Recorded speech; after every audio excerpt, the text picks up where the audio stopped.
They tried to sell my house while I was pouring concrete on another man's foundation. I'm at a noisy job site when my phone buzzes and my neighbor Martha Green sends a photo that makes my stomach drop, my coffee go bitter in my mouth, and my hands shake so hard I almost drop my drill. 3 strangers in business suits are pacing across my grandfather's cabin deck. A realtor in 4-inch heels is in my gravel driveway pointing at the place like she already spent the commission, like my family's sanctuary is just another tear-down opportunity. Over the speaker, the syrupy voice of Camilla Harrow, president of the Maple Crest Lakeside Association, plays out in a voicemail I must have missed. Just exploring community enhancement options. Evan, you understand? No. Camilla, I don't understand how you invite a realtor to tour a property you don't own, don't pay taxes on, and sure as hell didn't build, but I do understand something she doesn't. How to fight when someone comes for what your family bled for.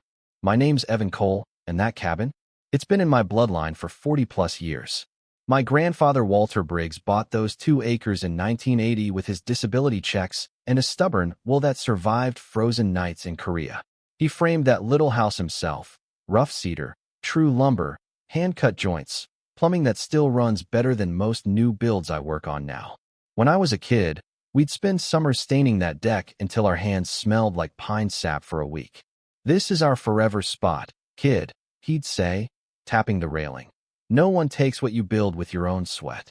When Walter passed 3 years back, the cabin came to me.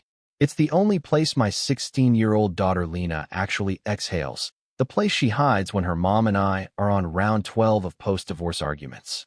It's where I go after 60-hour weeks, when the sound of nail guns and foreman barking orders won't stop ringing in my ears. That land sat there, quiet, decades before anyone ever dreamed up an HOA around Redwood Hollow Lake. Then Camilla Harrow arrived. She blew in from the coast, that's how she says it, like it's a title, driving a white Mercedes SUV that glows even when it's dusty. She took over the Maple Crest Lakeside Association like she was staging a corporate takeover, nails perfect, clipboard loaded, voice dipped in legal jargon she uses like a weapon. I've literally watched her kneel in someone's front lawn with a 12-inch ruler, measuring grass height like she's grading homework. Her first shot across my bow was a violation notice for my grandfather's workshop, non-conforming rustic structure, in HOA speak. That's the same workshop Walter and I wired together, oversized beams, real concrete footings, 0 shortcuts. Camilla wanted 15 grand in architectural compliance upgrades, or a full rebuild to match her idea of lakeside aesthetic harmony. I told her exactly where she could file that notice, in language my grandfather would have been proud of. A week later, the realtor was in my driveway. The week after the realtor stunt, a thick envelope shows up, Maple Crest Lakeside Association letterhead, and a lot of bold fonts trying to scare me. Abandoned property enforcement. It screams, citing some municipal code misquoted so hard any real lawyer would choke laughing.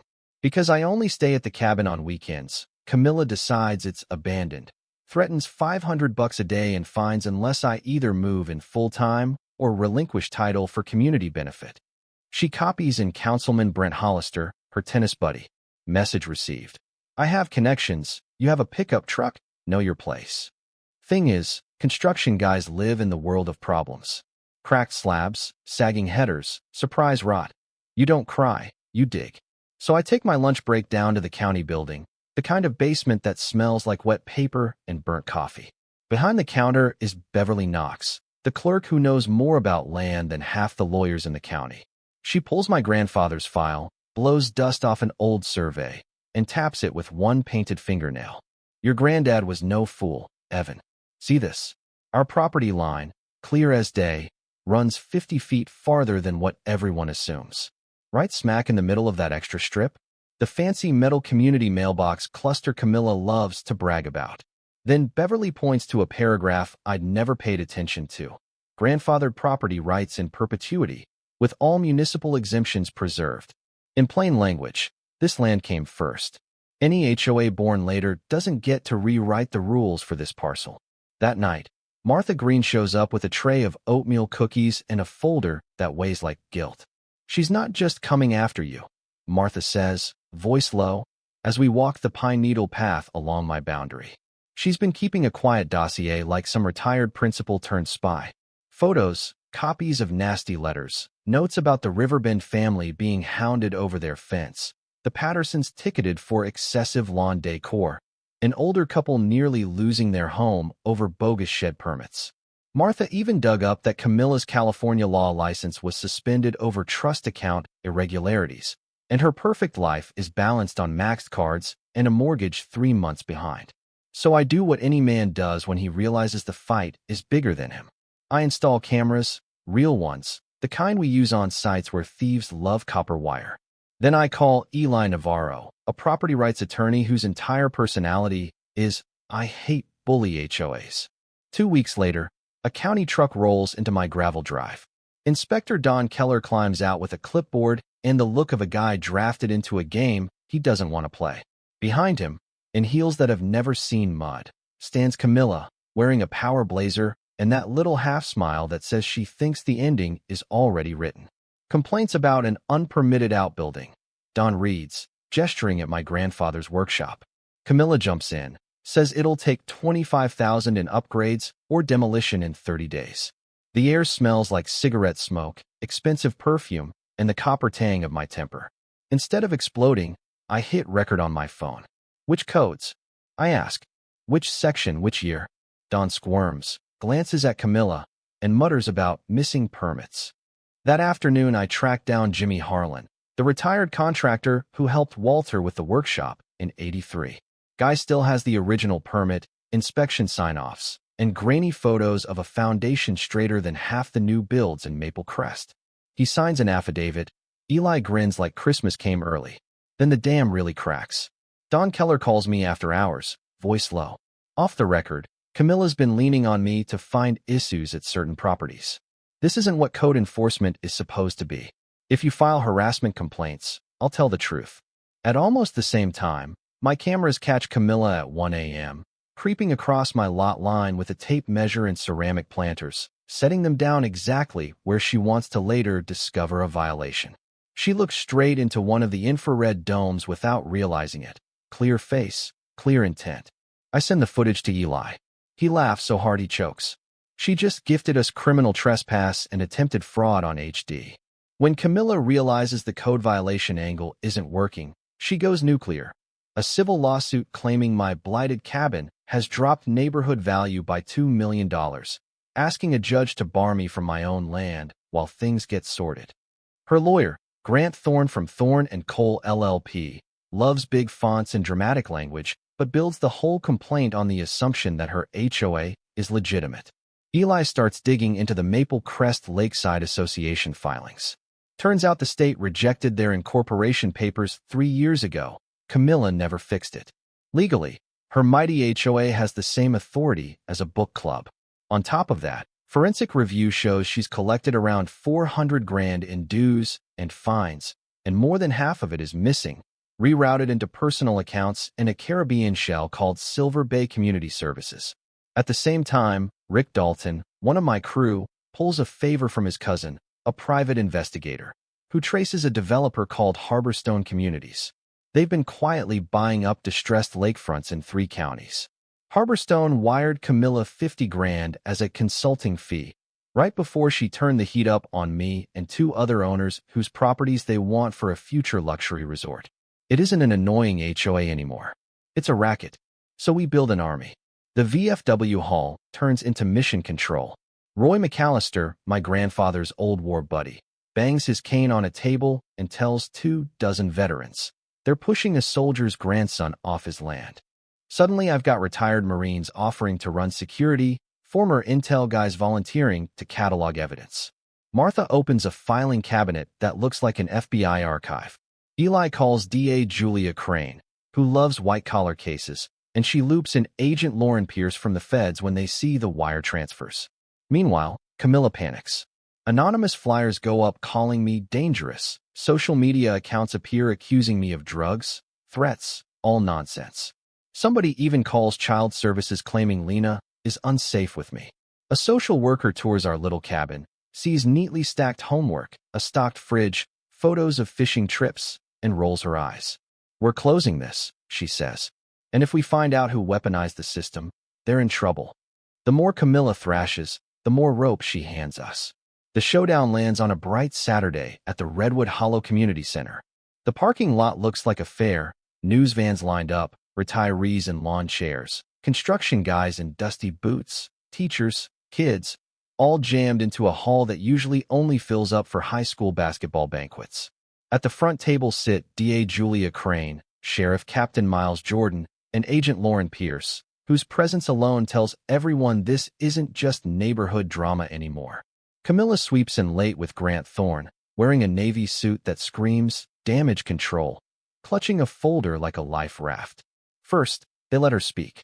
She walks to the microphone, slides up a PowerPoint full of graphs, stock photos, and big words about community standards. She talks about hostile elements and non-compliant structures, flashes a zoomed-in shot of my cabin like it's a crime scene, paints herself as a saint trying to protect Maple Crest from people like me. Her supporters, what's left of them, clap politely, but you can feel the room isn't with her. Then Eli Navarro stands. He doesn't raise his voice, he doesn't need to. The big projector switches slides, and suddenly the room is staring at bank records, Maple Crest fees coming in, then draining out into Camilla Harrow's personal accounts, spa payments, vacation rentals, car notes, and that $50,000 wire from Harborstone Communities. $430,000 collected, barely $180 left. Gasps ripple like a wave. Next slide. The state's rejection of the HOA's incorporation filing. For 3 years, Eli says, this association has had no legal existence under state law. Every fine, every lien threat, every mandatory fee? Void. At best. At worst, it's fraud. Then comes the video. The hall goes dead quiet as the screen shows grainy black and white footage of Camilla at 2:47 a.m., creeping across my property, spray painting foreclosed on my grandfather's workshop, smashing a window, dumping fake drug paraphernalia in the gravel. At one point she looks straight into the camera, her face lit up like a mugshot. Someone in the back lets out a low whistle. Someone else mutters, "My God." One by one, neighbors stand up. Ed Cowlson, leaning on his walker, voice shaking as he says Camilla made him take out a loan to pay non-conforming shed fines. A young couple explains how they drained retirement savings to satisfy threats she'd manufactured. Martha talks about elderly residents having panic attacks every time the HOA envelope appeared in their mailbox. When Camilla tries to interrupt, DA Crane just lifts a hand. "Ms. Harrow, you have the right to remain silent. For your sake, I recommend you use it." Then Julia turns to the microphone and faces the town. She lays it out plain. Grand theft, embezzlement, wire fraud, racketeering, conspiracy with Harborstone to force distressed sales. Agent Pierce adds the federal charges, the offshore account Silver Bay, the structuring of transfers to dodge reporting laws. You can feel the anger in the room sharpening into something clean, relief, maybe, that they weren't crazy, they were targeted. At the end, Roy McAllister stands, back straight despite the years, holding a folded flag. He walks it up to me in front of everyone. "Your granddad Walter Briggs would be proud, son," he says, voice thick. "You didn't just guard his land. You guarded this whole town." 6 months later, I'm in a federal courtroom when the judge sentences Camilla Harrow to 5 years inside and orders over $2.8 million in restitution and penalties, a number big enough to refund every stolen dollar with interest, reimburse legal costs, and fund something better. Harborstone Communities ends up indicted in a bigger multi-state case, their community optimization model exposed for what it is, organized pressure dressed up as neighborhood improvement. Back in Redwood Hollow, we rip out the fancy HOA sign and build something different where that stolen money used to sit in Camilla's accounts. On the strip of land she once tried to use as a weapon, we plant the Briggs Veterans Garden, native flowers, simple stone markers, one big slab in the center with my grandfather's words carved deep. "This is our forever home. No one takes what you build with your own sweat." On dedication day, kids chase each other around the flagpole. Neighbors who once whispered over violation letters now share apple cider and laugh. And my daughter Lena stands by that stone, fingers resting on the carved letters, telling me she's applying to pre-law. "Somebody's got to be the lawyer who shuts this stuff down before it starts," she says, half joking, half dead serious. The new neighborhood group isn't an HOA in the old sense. It's potlucks, shared tools, scholarship funds, a festival instead of fines. Our story gets picked up by bigger outlets, then by law schools teaching future attorneys how small towns can beat rigged systems, not with violence, but with documents, cameras, stubbornness, and each other. Most mornings now, it's quiet again. I drink coffee on the same porch Walter built, hand on the same rail he sanded smooth, watching the lake mirror the sky. The cameras are still there, sure, but they're mostly recording deer and kids fishing off the little dock. The rage has cooled into something steadier, like bedrock, the knowledge that we were right to fight, and that sometimes, in this country, the little guy actually wins. So here's what I keep turning over in my head, and what I'll toss to you. Since you're still here with me at the end of this story, would you have gone this far, dragged everything into the light, risked becoming that guy in the neighborhood, just to defend an old cabin and a bunch of scared neighbors? Or do you think there's a point where you swallow the loss, sell, walk away, and call it keeping the peace? Where's the line between revenge, justice, and survival when the people abusing power are the ones who claim they're protecting community?